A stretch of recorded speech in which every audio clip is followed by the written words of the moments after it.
back to another episode of Digitalk Architects. Today with us we have Charlene Fothergill. She is in the HR business. Go ahead, Charlene, and tell us about yourself and your experience. Yeah, thanks so much for having me. I'm excited to be here. So, I have 20 years experience in HR and business operations. I've worked across industries, but I've spent the last 15 years working in Canada's tech ecosystem and done so in a few different capacities. I've been in-house as an HR person, working alongside founders. All the companies I've worked with have been founder-led, growing, scaling, early stage through to kind of post-Series A. And so I really have been exposed to that world. So I've been in-house with those teams, as well as I ran a VC-backed accelerator program about 10 years ago, Grow Lab. Event then merged with Extreme Startups, a Toronto-based accelerator. And that was really exciting to kind of learn about that whole VC world and how VC money and striving for VC capital really changes the needs, the pace, and the realities of the business. And then I was the founding director of career services at Lighthouse Labs, which was one of Canada's premier boot camp style education. They did coding boot camp kind of back in the day. That was 10, 12 years ago now. Yeah. It was a while ago now, but I was, came on as employee number 5. Pardon? Yeah. It was somewhere around 2016. Yeah, I joined in 2015 and they got a Lighthouse Labs. And I was employee number 5. They just started in Vancouver and helped them scale across Canada and built out all of the people programs and processes to get all of our grads hired across the various programs. And then I went back in-house just in time for COVID, back in-house being HR for a startup. And then for the last 4.5 years, I've been on my own providing fractional HR services, HR consulting for largely early stage companies focused on giving founders their time back and helping them grow their teams before necessarily they need full-time HR. Very nice. So you've been in this startup ecosystem, HR business operations for a while now. Yeah. What's your perspective? What are the things that people in the startup ecosystem, mistakes founders make when they're trying to scale too fast? Yeah, absolutely. I think the biggest thing is they move too quickly on the hiring and the people side. And I absolutely believe in hiring fast. I have a saying, you hire fast, you fire faster. I don't think you need to take a ton of time during the hiring process, but they miss doing the work before they jump into the hiring process. So when you've, just raised money or you're in a scaling situation, things are moving very quickly and you need people. Like the systems need more human power, basically. Yeah. Automatically, you jump into hiring mode. You hire recruiters, you just kind of start on this hiring spree. But you really need to make sure you take at least a beat and really look at your org chart holistically and look at what you really need and who your current team is and where does that current team fit in this new evolution. And not just look at the today's pain points or the fact that the team is overwhelmed today and you need a body in place today to kind of deal with the workload, but really what does that job look like today? What does that job evolve into in 12 months? What other factors or kind of triggers are going to change what's needed? And really just take that time to kind of plan that out a little bit. Those plans will change, those plans will evolve. You won't necessarily have all the answers, but when you rush into reactive hiring or hiring to solve today's pain point, we often hire someone who's a great fit today and they shortly the role changes, or sometimes again we don't look at where our current team is and how they're going to fit into the future of the organization. It really just leads into bigger problems and really messy people situations that can result in terminations or just poor performance or just really unorganized chaos.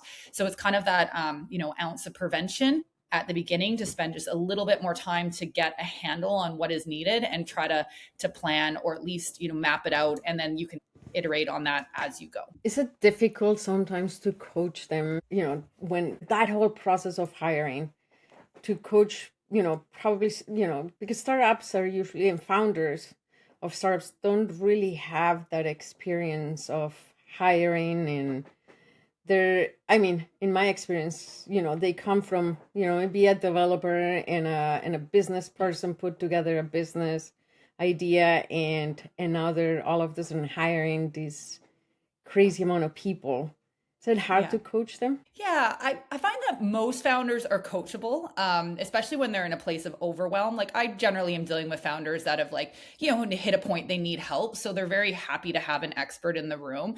But yeah, I think when it comes to the actual hiring, it's a lot of people assuming they know how to hire well. So most people have been hired for a job before, so they've gone through interview processes. And many people, especially in startups, if they're involved in the hiring process, they've been involved in other hiring processes. So they have a good idea of what they think is good hiring. And there's also just a lot of like junk out there of like what good hiring looks like.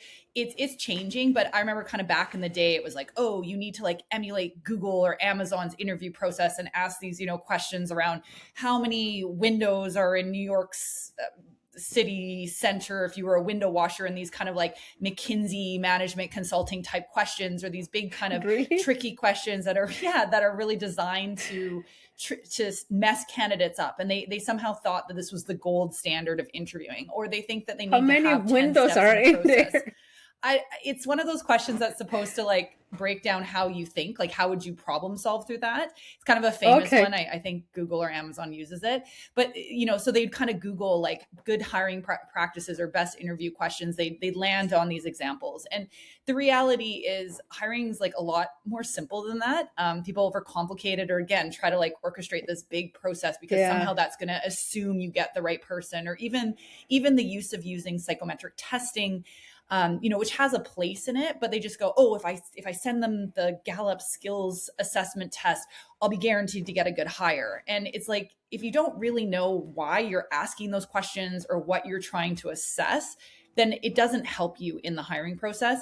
And in some cases, it can harm you. I remember coaching a lot before about these big, heavy interview processes that Amazon and Google and Facebook were using. And these small startups were kind of embracing that, but it was creating really terrible candidate experience. And it's like, listen, like Amazon can make a candidate go through 10 steps. That candidate wants to work for Amazon. Everyone wants to work for Amazon or Google or whatever. They have clout in their brand. But when you're a startup, one, you don't necessarily even need that type of process.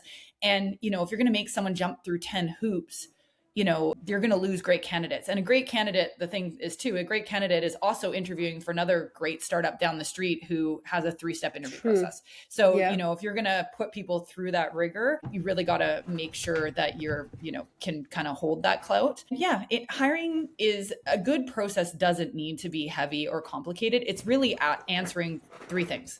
Can they do the job? So it's like, we got to understand their skills. Do they have the skills that they need to succeed in this environment? And what is that environment? What is that culture? People think culture is like, oh, I want to be your friend and we're going to match and, you're going to be a fit on the team. But it's not really about that. It's more in the way they work, in the way they approach their work. Does that fit with the culture of the team? Are they going to contribute in the same way other people are contributing? What are those kind of habits and patterns and way that we're working? That's what your culture is. So it's like, do they fit in that environment? And then the third lens is like, do you want them doing the job? Do they want the job, and do you want them doing the job? And that's essentially it. And if you get really clear on what you need, if you get really clear on the realities of working for your company, you just design a process and interview questions and steps that answer that. That's all you're answering at the end of the day. So I think that people, there's a lot of education sometimes around perceptions of what a good interview process looks like. And it just comes from people's experiences. And also, hiring's scary. It's really expensive. Hiring is like, if you make a bad hire, very expensive. Very expensive. And they say, whatever the stats are, like a bad hire costs, 3 times the salary or whatever. I don't know that stat these days, but it's true. Well, you think about hiring, the process of hiring is expensive, right? Not just hiring, but the process is expensive. Yeah, it's time. Because it's time. You're time committed to, you're paying all these, different sites and whatever just to post your job, right? And then you have hundreds of applicants, right? And you're paying manpower in a sense. Absolutely. For the time to review all of those candidates, sort through all of it, then you're paying it. And when you and I first started discussing this, we were talking about like when I was doing hiring, you have your top team sitting in these interviews, and this goes on for a few days. So you have, every hour of interviewing is like 3 or 4 people making a couple hundred, dollars an hour, right? So 1 hour of what, I mean, technically speaking, you put it in perspective. 1 hour on an interview could easily be, $1,000 worth of management sitting in that absolutely. interview alone, and you do a few rounds of that, and it's expensive. And then the cost of hiring the wrong candidate, it's even greater. Because now you've spent all that money on hiring. Now you've spent all that the money that costs to train a person in your environment, to then lose it and start all over, right? Because you don't just lose the money that you spent with that one candidate, then you gotta go at it again. And so it's very expensive, and on that note, we talk about the cost of hiring. Let's talk about, because we have a lot of tools nowadays. Yes. For everything, but HR is one of those that's sort of, and I benefited from, a lot of these new AI resources that we've been talking about, for a while now. In your opinion, has AI helped make the hiring process faster and more efficiently, or is there more friction? What's actually happening right now in recruiting? And where do you think founders are, with all of these, new hiring tools and processes? Yeah, for sure. So AI, like tools for recruitment, is its own industry, and I think it's right now it's like a $3 billion industry, and it's projected to just grow like crazy. And there's a lot of tools out there. There's so many tools. So the short answer is absolutely, AI makes hiring more efficient for sure, but AI makes a hiring process more efficient. If you don't know what you're looking for, if you haven't gotten really clear on who you need to hire, AI is not going to fix that for you at all. It's just going to move, it's garbage in, garbage out. It's just going to move you through bad candidates faster. AI it can help you kind of maybe define some of your interview questions. I love ChatGPT. Like, it can give you that thorough line of like, here's the job description and here's what we need. And then this gives you the interview questions to ask to kind of assess for that. That's all really great. But again, if you don't really know what you need, or you're not really being honest, or you haven't given the time to think about what does it actually mean to be successful working in our environment, then those questions are going to be useless. Like, it's great, you get some nice templates and it all happened really fast, and you didn't need an HR professional to do it. Totally cool. So you really, again, still need to have a process to make these tools to be efficient within it. And then the other thing that the trend I see is that there's a lot of expectation from AI, like that it just isn't designed to do. AI isn't designed to make a judgment call. And again, as we're talking about, hiring is really expensive. And the process, getting a good hire makes or breaks a business. It really does. Taking that misstep, you lose all that time. So the stakes are really high. So it's really scary making a hiring decision. And you're only like meeting someone 3 or 4 times, and you're making this big expensive decision on these kind of contrived interview process. The whole interview thing, I think, is a broken system that probably has a better way to do it. I don't know what that is, but it's hard. And then so this idea that AI helped you in the process or made the interview questions, there's now this thought that like, oh, AI will make sure that we always always hire a great candidate. It's kind of this silver bullet. And it's not the case, because again, if you don't have a proper process, if you weren't clear on what you needed, or you thought you needed something, and then when the person started, or when you started meeting candidates, you realized you needed something else, or didn't realize you needed something else and hired someone anyways, these mistakes, AI just helps you get that person in the door faster, and the hiring still isn't good. You didn't necessarily make a better hire. And then the other area I see is this like analysis paralysis of coming down to your top 3 candidates. Even with all the AI, founders and hiring managers are still really scared, or it still feels really heavy to make that decision of, I'm going to hire person A over person B, because it is. And AI can help you organize your notes. I've seen people like throw people's interview notes into AI and go, candidate A, B, who should I hire? And I don't know if that's really going to help. I I also think that with AI and often kind of, devs, we like, logic and we like systematic things. Hiring, in my experience, doing it for 20 years and early on in my career, we didn't have any of these tools. I learned that hiring was just as much about having good intuition and just as much about what we call the je ne sais Yes. quoi.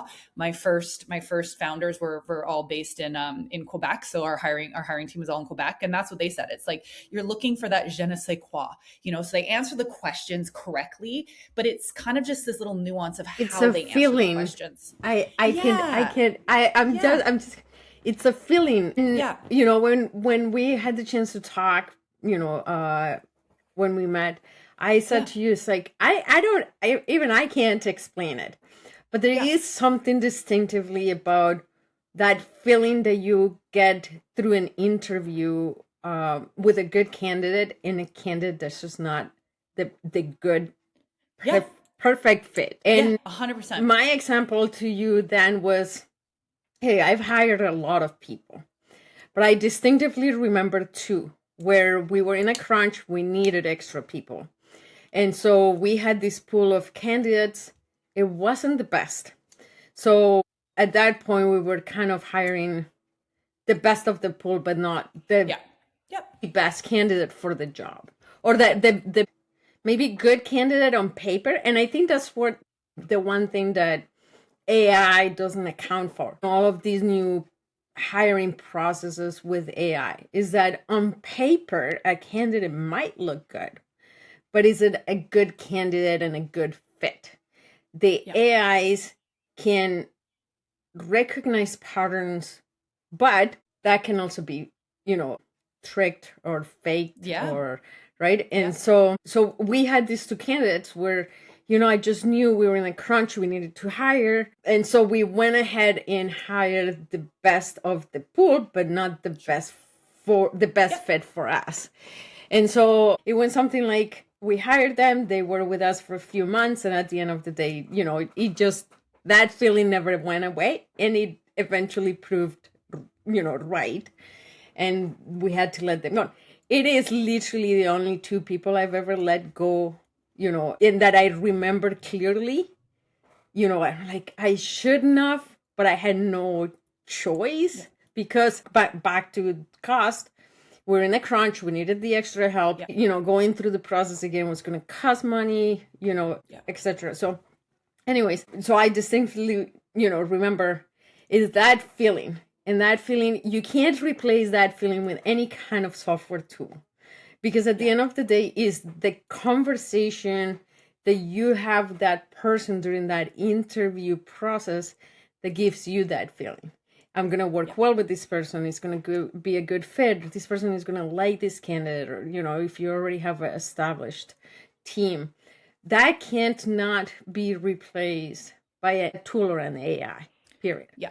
But I that brings liken us, Yeah, sorry, sorry, go go ahead. I was ahead. gonna say I liken recruitment, like the can they do the job, like the hard skills, that is a little bit easier to assess with tools and AI and stuff. 100%. But I liken it a lot more to like matchmaking. Like if you were to like, be a matchmaker and set people up for marriage or dating, like there's a lot of just kind of that human to human. And then there's just a lot of soft skills, we sometimes call it, but it's really more nuanced. If you think about someone's communication style, for example, you Yeah, can, yes, AI can maybe assess if it's good, bad, or otherwise, but there's just something about matching, if you're hiring a salesperson or customer success role or some client facing role, your customers, right? Like we do so much work on our ICP and their profile and who they are and where they drink their coffee in the morning. Like you have a really great idea with who your customer is and that kind of profile. And it's like, there's just something about that human of like, oh, our customers are going to love this person, and it's not, it's not necessarily the things they say, but it's kind of like how they say it and they what feel, and energy they show up yes. in the room. And I was just hiring for a client, actually. It's interesting, they work in construction tech and their clients are all based in Texas, and the founder, she's Canadian and actually from Alberta, and she was just kind of, we're hiring sales, we're hiring customer success, like that's the side of her company that's growing. And it was funny, we had a big conversation about like the Southern charm, and we had a big conversation about how like folks in Texas in the construction industry, like how they receive people and what that culture is like, and trying to match both salespeople and then post salespeople in these very big relationship roles, like sales and post sales is all about relationships, and Yeah. creating that matchmaking of how do we make sure the person we bring in, that these customers are going to click with them.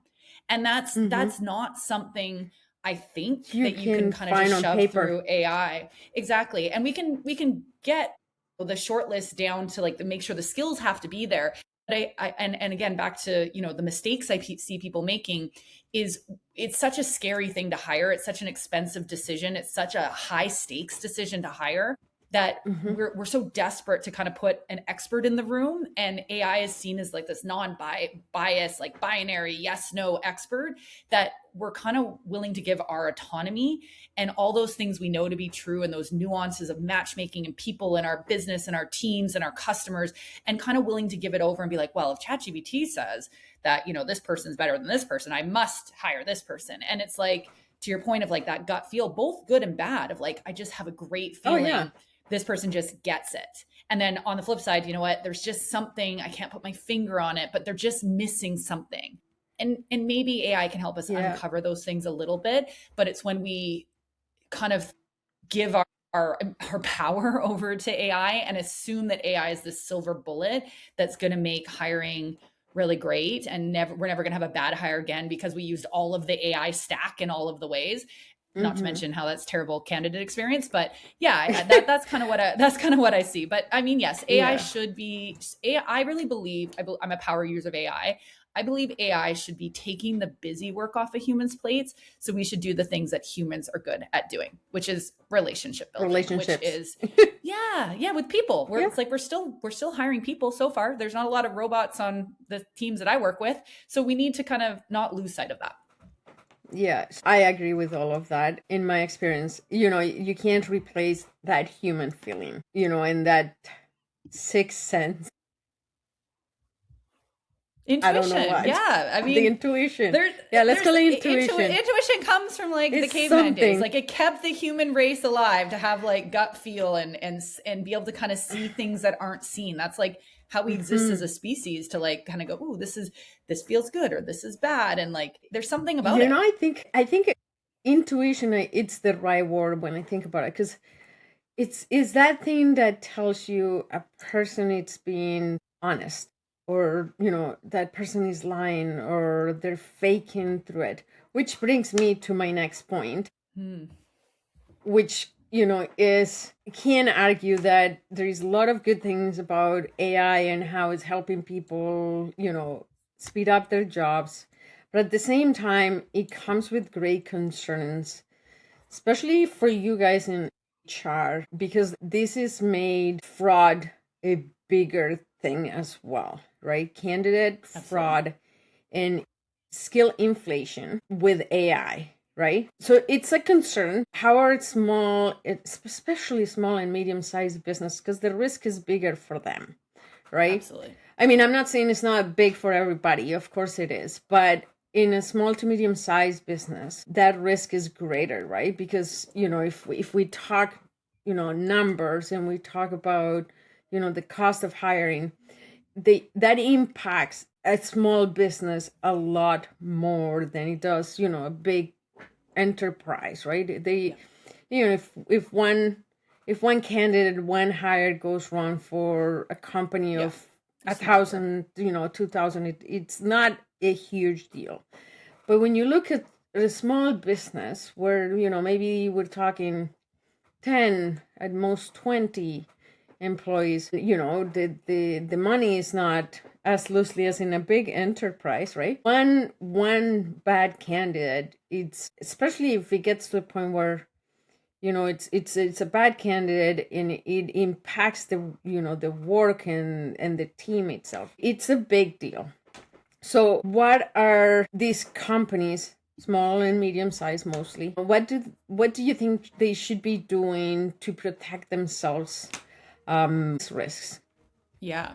It's so crazy. I've gone deep down this rabbit hole of candidate fraud. I find it super fascinating. I've always found cybersecurity really fascinating, partly because cybersecurity starts with people. People are the biggest cybersecurity risk in your company. It's not your firewalls or 100%. your Yeah. tech stuff. So it's super fascinating. So just first and foremost, I think all small and medium sized business, I think anyone working in recruitment right now needs to take the lens of being diligent and looking out for candidate fraud. So we're at a point in our society where you get a random text being like, hey, you have a tax refund, click this link, or FedEx tried to deliver a package, click this link. We don't click that link anymore, right? We're just kind of past that because we're so diligent about that stuff. And I think we need to do that with the same lens for candidates. So to your point, small businesses being more at risk. I read a study. It was really interesting. It was called Dark Web Magazine. And they did a survey of 700 enterprise level companies. So these companies had over 1,000 employees and they were, distributed worldwide. And out of those people who answered the survey, so the 700 companies that answered the survey, 68% of them said that they had hired and or onboarded a fraudulent candidate. So these companies big number. Have huge number. And that's where it's like, again, it can the first step is it can happen to you. Like you have to adopt that mentality because these large companies, although maybe the impact isn't as great, like you said, they, there's large teams, someone's fraudulent, they catch them right away because they do have cybersecurity on their team. So when a VPN goes down and a server pings North Korea, they're catching that there's a bad actor in place. But these people also have HR teams.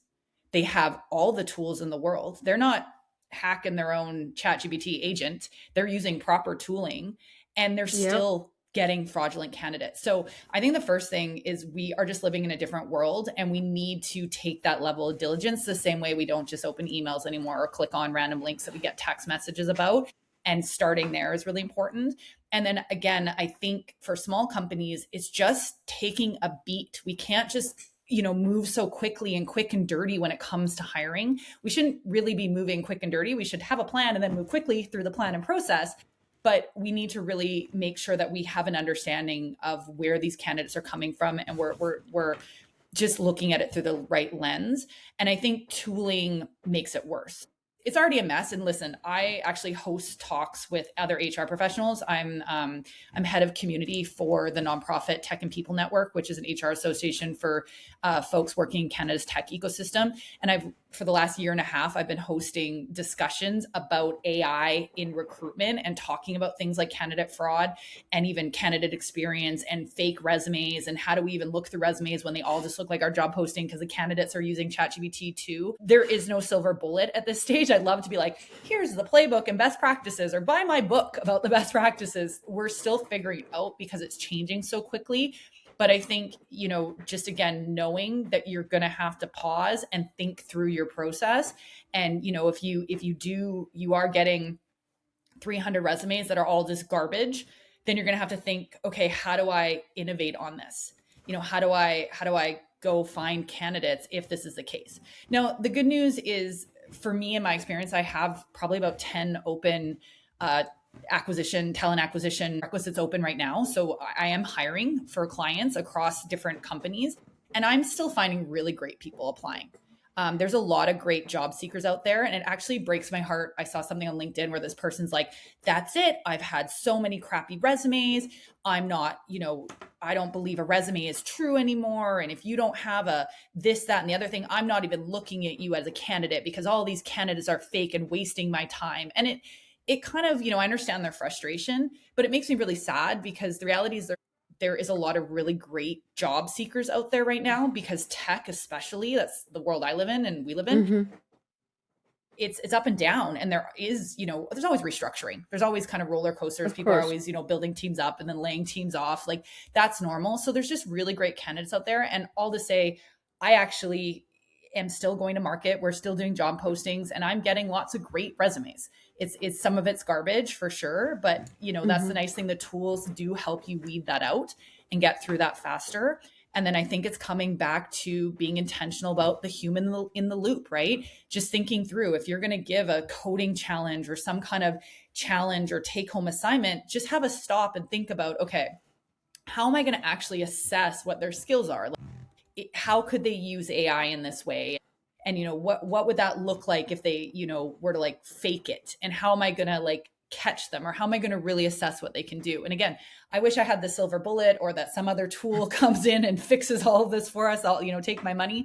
But in the meantime, all we can do is just understand this is reality and think through it. And honestly, I kind of hope it just blows up the way we do interviews and hiring, because I think that's just a broken system that's ripe for disruption and has been for a very long time. But all I think you can do is just look at your process, be intentional, human in the loop, spend some time researching best practices. I haven't experienced that I know of, like an AI avatar come into an interview, but apparently if you ask them to do this, they can't do it. So I've seen some people just go, oh, hey, could you just wave in front of your camera because my camera's lagging? And they'll just kind of work in a little bit of a quirky story to try to get an AI check. The other thing that I'm seeing candidates or companies do, because we want to protect candidate experience, is just getting really transparent about your process. If you are using methods to kind of combat AI, whether, like I said, it's a tech check or identity verification before you get hired, or identity verification, which most criminal record check companies will do identity verification. Obviously doesn't, which obviously doesn't solve if they've stolen an identity, but it'll at least, maybe solve some other things. Or just, again, just being transparent with candidates about this is your process. And, we were talking about this in one of my HR groups actually in Toronto, where we were talking about candidate fraud. And we kind of likened it to security, physical security. So we all go to the airport and we've all had the grumpy TFSA officer who treats you like you've got stuff hidden everywhere, right? And it's just their whole demeanor. Yes. They like look at you like you're this, horrible person. And then we've all had the TFSA officer who is friendly, is kind, is polite. Nice. Yeah. They still ask you to put all your liquids in the little bag, and they'll still hold you accountable if you've got something random in your suitcase. Yes. But they're just polite about it. It's same with you go through security at a stadium, concerts nowadays. It's crazy, the security. And yes, it's crazy. Yeah. But it is crazy. Even if you need to go through these extra steps, you can do so in a way that's kind, and you can do so in a way that's continuing to build the relationship with the candidate. And it doesn't need to make, you can control how the candidate feels, even if you're adding extra steps of due diligence. And then the other thing that I'm seeing a lot of people do is adding an in-person element to the interview process, which is so interesting. Even companies that are hybrid, so companies that hire in a location and they expect people to be in the office part-time, are still doing their whole interview process without bringing the final candidate to the office, which I think is a really interesting thing. We just kind of got so used to it during COVID of this whole remote work. So I think, I've seen a lot of that, of people, even if they don't have offices in the location, renting a co-working space, getting people to go physically into a co-working space, for coding challenges, going back to the old school whiteboard challenge where someone stands there and it's a in real-time dialogue. And, maybe you only do this for your top 3 candidates, but I think, we got so obsessed with this efficiency. And then unfortunately the world we live in became a fraud risk. And, people are like, oh, I don't have time for that. But I'm like, you're going to spend the time anyways. You're either going to spend the time. You're spot on. I remember the last time I interviewed for a job, I was doing a contract. The whole interview was remote, but it was an expectation that it was hybrid. So technically I could have gone in. Exactly. And probably go in on day one, do at least a portion of the interview in person, but that never happened. I never went in until I was already hired and they were giving me the laptop. Exactly. Yeah, exactly. Which, it's interesting. I never thought of it actually that way. I'm like, never, I was already hired when I went in for the first time. I didn't even know what the address was. When I knew it was local and I could, do the hybrid, but I didn't even know where the office was. It's interesting. Which on the flip side, I was just going to say, the other piece is interesting. If there's any job seekers out there listening, there are more cases of employer fraud happening where people are faking that they have a job for you. You are getting hired and then you quit your job and there's no job for you to go to. And we're seeing that as well. That actually was a thing way before. There was always fake people posting jobs on LinkedIn, kind of pretending to be part of a company. Yeah, exactly. Yeah. So I think that I get a couple of those every so often. I get random messages. Exactly. Hey, are you interested in a job? I'm like, yeah, but not like this. Yeah. Yeah. Yeah. COVID just Well, really, I think COVID forced us to go remote and we kind of just embraced that fully. And then unfortunately, like yeah. AI and the candidate fraud, it just kind of like, we didn't really get our feet underneath us of good remote practices Well, because before it was so like this huge sudden, problem right? came And up. then, Yeah, exactly. yeah, it was sudden, and then everybody jumped on it, but we didn't really get to establish best Exactly. practices Yeah. before it was a thing, right? You did say something that just kind of piqued my interest on, these hiring process in tech, because this is mostly a tech thing, but I think Yeah. it can probably translate to many other things nowadays. But in a world again where we are using AI so heavily, two things to this question. The first one is expectations are different, right? Let me give you, kind of where I'm going with this. So I think the expectation, let's say, from like a junior programmer, right? The expectation today has got to be different, right? Because I don't think, I sure hope we're not so blind that we're still hiring with the expectations of even like 3 years ago, where they had to come in and know, like really know coding and programming. I think now that hiring has it shifted to expecting more of them understanding the, understanding the code without necessarily having to code it all, because we don't have to anymore. Right. And I say it transferred probably to many things. So I mean, we're experiencing it even in our own industries, right? Like, Yeah, I absolutely. don't think, I don't think we expect now junior, I don't know, lawyers to come in and know all, how to fully draft a contract, when I think the expectation is now shifting to understanding what should be in the contract, but letting the tools do a lot of the heavy lifting. And do you see that happening? Is it, is there an impact?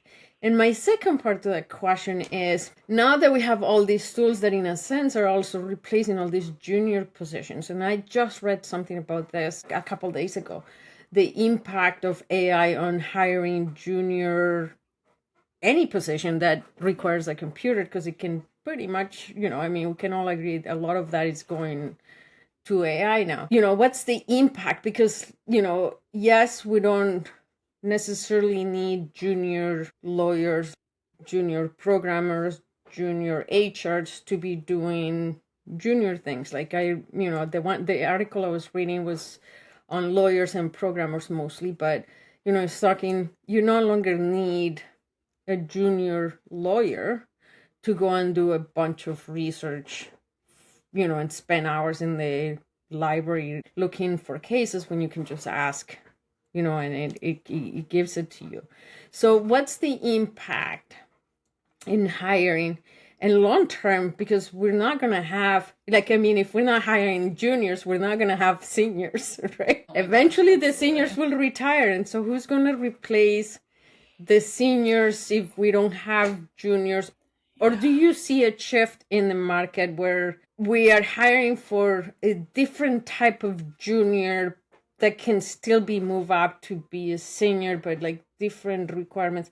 Do you see where I'm going with this? Yeah, absolutely. Yep. Yep. No, for sure. Another topic, hot hot topic for all the HR folks. Really hot topic actually for anyone in economic development or workforce development. There's a lot of conversations happening at the government levels and different organizations that are responsible for that.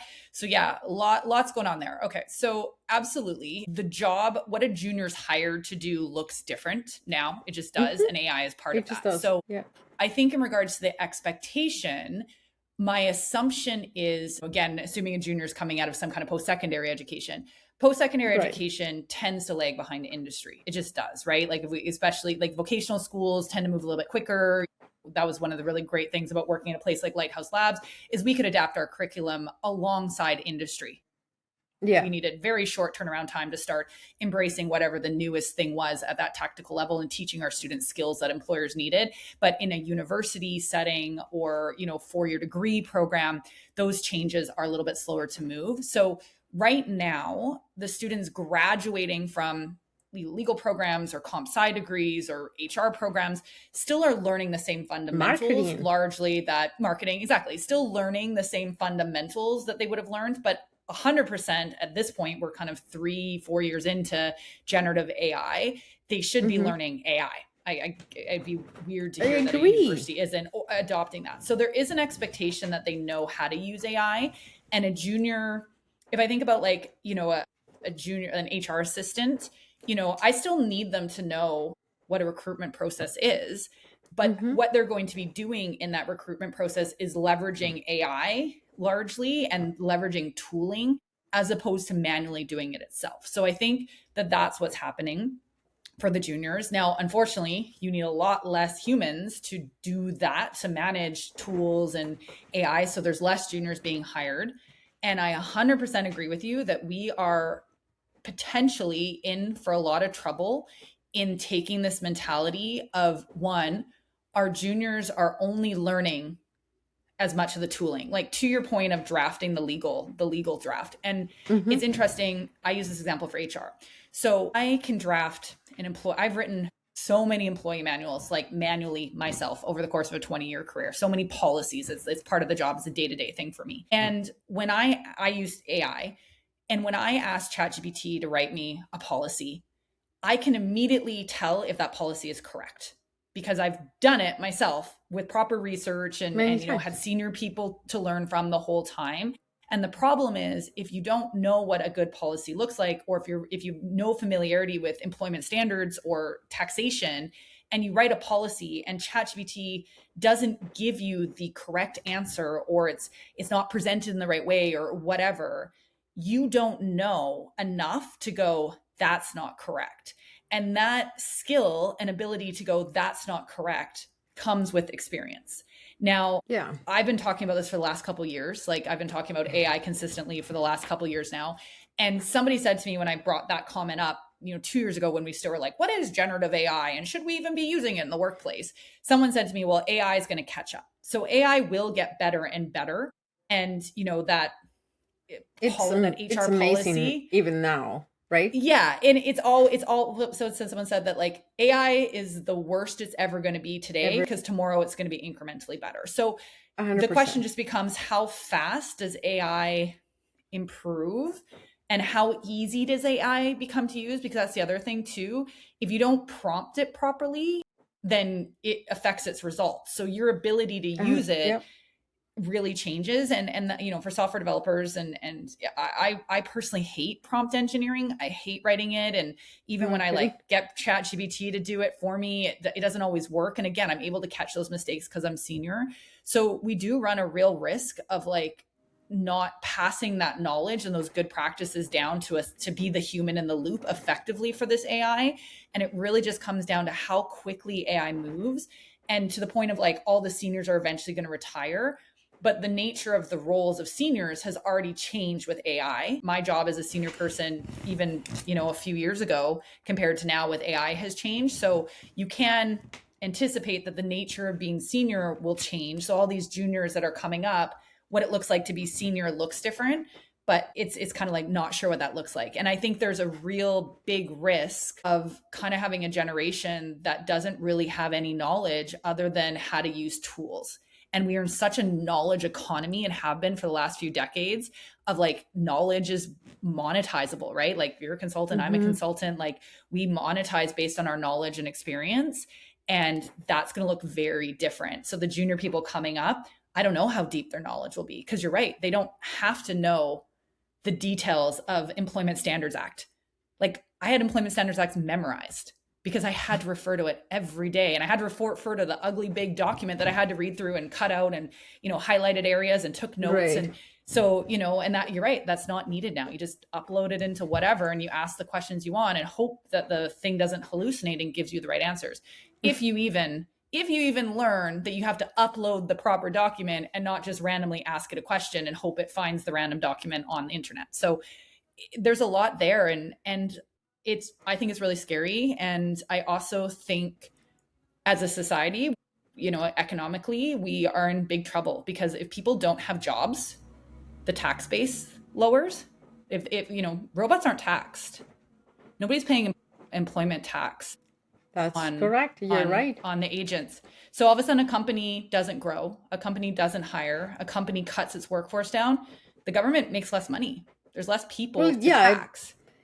And And then if we there's go more back to people who are that, unemployed, and yeah, there's more people who are unemployed who need, especially in Canada, we have really great more, social supports. We have more money that needs to support these folks. We already have an aging population that's going to leave the yes. workforce, and we need to support them. Like, countries are in trouble if we Yeah, and kind of if we go back to that keep this. example I gave earlier, right? Like a law firm where they used to have X number of junior people articling doing students. the research, Articling students. feeding the, feeding the partners and the people higher up. Now, now that pool of people is significantly smaller because you have all the tools that are doing, a lot of that work for you. So now you have, and we're already seeing it. We have the highest unemployment, youth unemployment. I think historically speaking, right? So it is already. I think we're already seeing it, right? Less younger people getting hired because we don't need as many juniors. Because why would you, right? If you have you can hire one junior that can now do the job of 5 because we have all of these tools, then there is 4 that are not getting hired, basically, right? And so what happens next is, when you need to kind of feed up the food chain, right? And as you're saying, it's also 4 less people paying taxes, 4 less, younger people feeding the system, paying taxes, doing the work, getting ready and gearing up to the work to become a senior, married like and have households and kids and growth. So the impact of all of it, it's greater than just, than we think, I think. So on that note, and to maybe wrap it all up, I know, on that sad note, no, looking ahead, what do you think is the smarter things founders will do differently over the next 12 to 24 months when it comes to AI talent in building resilient teams, right? Like knowing what we know now. Yeah, I think the next 18 to 24 months, all companies are really dealing with the change management of embracing AI. It's digital transformation that has been we all been thrown in the deep end. Like it or not, you are in digital transformation within your organization, and that's coming with different levels of challenges. In tech, that's going a little bit better, especially because it tends to be organizations that are more innovative. But even navigating that change, it's so funny. Digital transformation used to be reserved for big companies, and they hire big management consultant firms to come in and take their people through it and do these big analysis. And we've just condensed that experience and the expectation, and it's happening across all departments. And the departments themselves are being expected to build. So it's really interesting to me. Like I said, I admittedly love AI. I hate the process of building AI tools. It's just not my thing. And if I was in house right now, there would be an expectation that I would have to, like it or not, start building.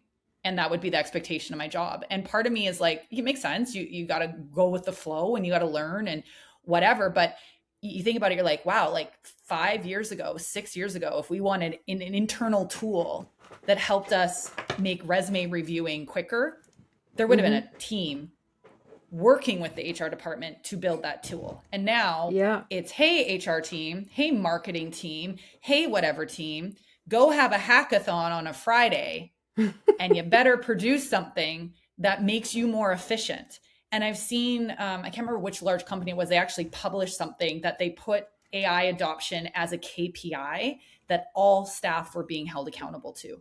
So every staff in that organization is expected to adopt AI. And when they say adopt it, it's largely build something yourself, unless the company's investing in tools and that sort of thing, which is happening. And a lot of the tools we have are using AI and they're becoming more powerful and stuff, but that's really huge.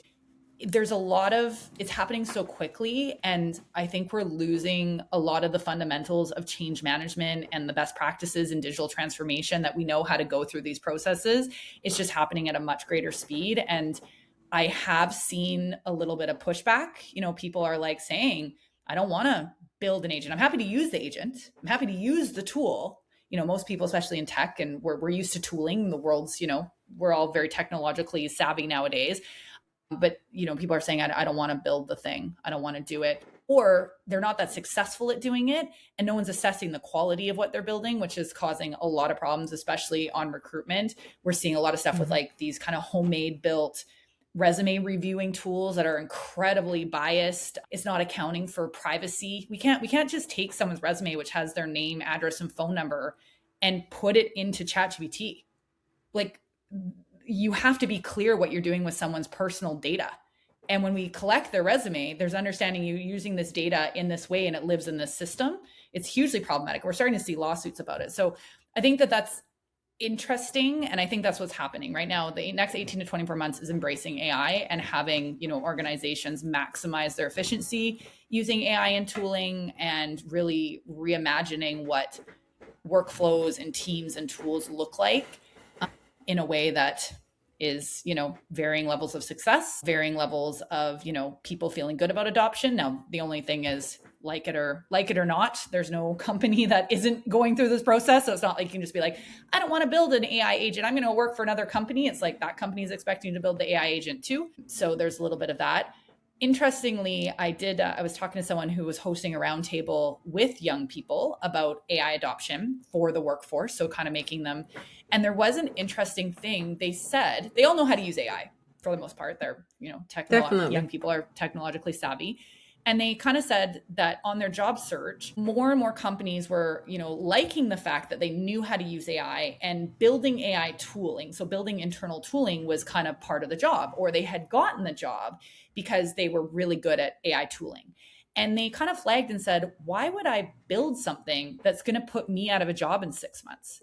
So there's this like little bit of resistance as people are kind of cluing into some of this stuff. Now, again, just because someone is like, why would I do it, doesn't mean they won't do it. And then if they choose not to do it, what kind of job do they get? But it is not as rosy as it, there's implications like from a cost effectiveness. Absolutely. And you could argue that if companies have more money, they can pay the current employees that they have more money. And there's lots of positive to it. And listen, AI used in like climate tech and healthcare, ways that we're learning to predict disease evolution so we can get ahead in treatment. Like there's so many great use cases for AI that's going to, really be effective. But for like the average business, that the use case of AI is just, we are a more profitable business. There's pros and cons to that for sure. Yeah, well, so much to digest. Yeah. Hey, listen, depends on the day, right? Yeah. I'm in the AI bandwagon. I've been for a long time, well before ChatGPT became a thing. Oh yeah, yeah. So I think it's evolving. It's just, absolutely. And I think undisputedly you have to adopt it, or absolutely you're in a worse place. I mean, yeah, those that keep fighting it are, are on the losing end of that battle for sure. So might as well embrace it. But it does kind of leaves us with the concern, not so much about ourselves, because we're already, we're already here. But what's going to happen with our kids, right? Like the younger generation, yeah. I think it's a little bit outside of it, but it does have that, that fight happening right now between schools and the workplace, and I see it with my kids where, the schools are telling them not to, but everything else around them is telling them, but why not? That's the future. So on the one hand, you have the schools almost completely against that. And on the other one, you have, the workplace, the adults telling them, but you should, right? It's a crazy, I feel for them more than anything, because it's 100%. Like, my kids come home and they go, the teacher wants us to do this, and this, but they don't, they took our phones because they don't want us to cheat with AI. And I'm like, well, then we're all cheaters at this point in our life because we're all using it for all sorts of things, right? So I don't know where, and it goes back to, well, what's now the definition of cheating? If it's normalized, then it's not cheating because, we are all using it. And shouldn't they be teaching them to use it properly instead of fighting it, so that when they go to university, they're using it properly, the way they're supposed to. And more importantly, once they transfer, the transition into the workplace, they have the skills required for the workplace, right? I mean, we're all learning it on the go, but by the time they get to where we are, it's not going to be a commodity. It's going to be mandatory. You said it. Mandatory thing for everybody, right? Yeah. So it's definitely an interesting conversation that is going to go on and on and on. But for today, thank you so much, Charlene, for coming and spending this hour with us. I know, right? So much to it that I'm sure we'll do part 2. Thank you for coming out and spending this hour with us. It was, very informative, and thank you for sharing all your knowledge with us. For everybody else, thank you so much for being here with us. We'll see you in the next one. Thank you. Well, that's a wrap. That's a good conversation. Thank you.